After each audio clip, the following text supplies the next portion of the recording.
What do you all understand by the meaning of self? You know, not many of us get this opportunity, and I think you all are very lucky that you all have embarked on this journey. And the beginning of this program is actually giving you an opportunity to do these activities, because in life we really don't get time to sit down and think. You know, what is the self and who are we and where do we want to be?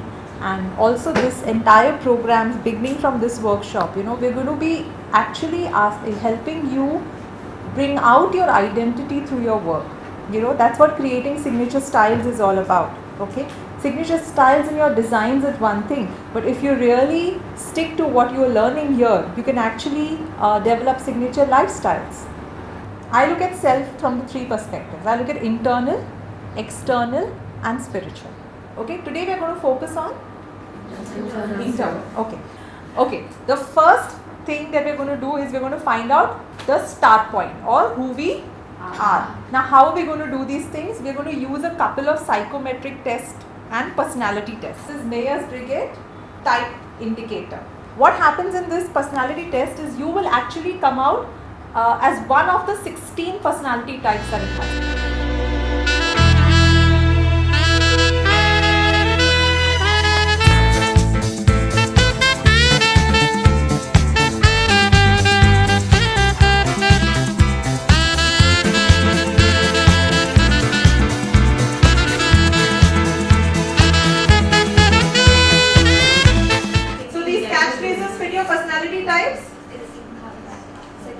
Now coming to the other test, okay, something called as personal effectiveness.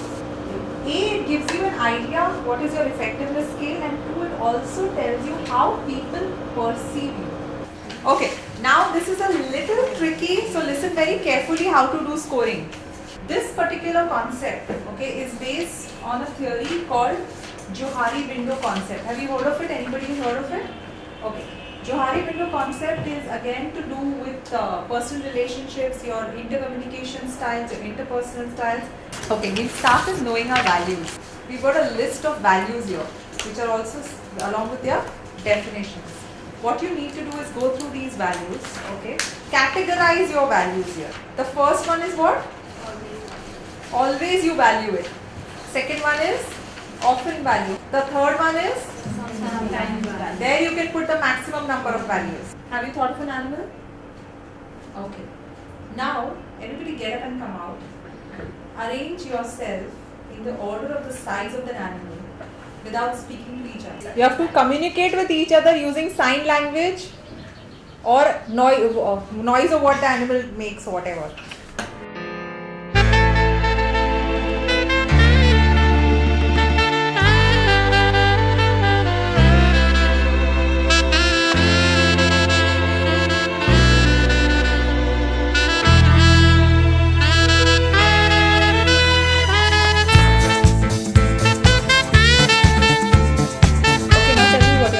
So let's see, right or wrong? Huh? Rat. You're a rat? Awesome! You there only.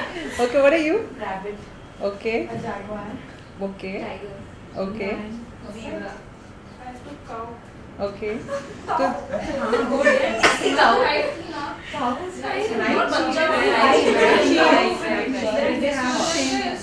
Okay, Manali. Horse. You're also horse. Elephant. Okay. Elephant. You're giraffe. Perfect. Excellent. Good job. Are we stressed in life? The biggest reason and cause for stress is because we end up doing things which are not in alignment with our values. So if we align our lives to our value system, then automatically stress factor reduces. This is about what motivates you. Okay? This is what fuels you. You just have to rate what motivates you more and what motivates you less. Now, why are these motivators important? How are they going to help us with ourselves and with others around? So, knowing each one's motivations and value system helps in allocating the right kind of job assignments within the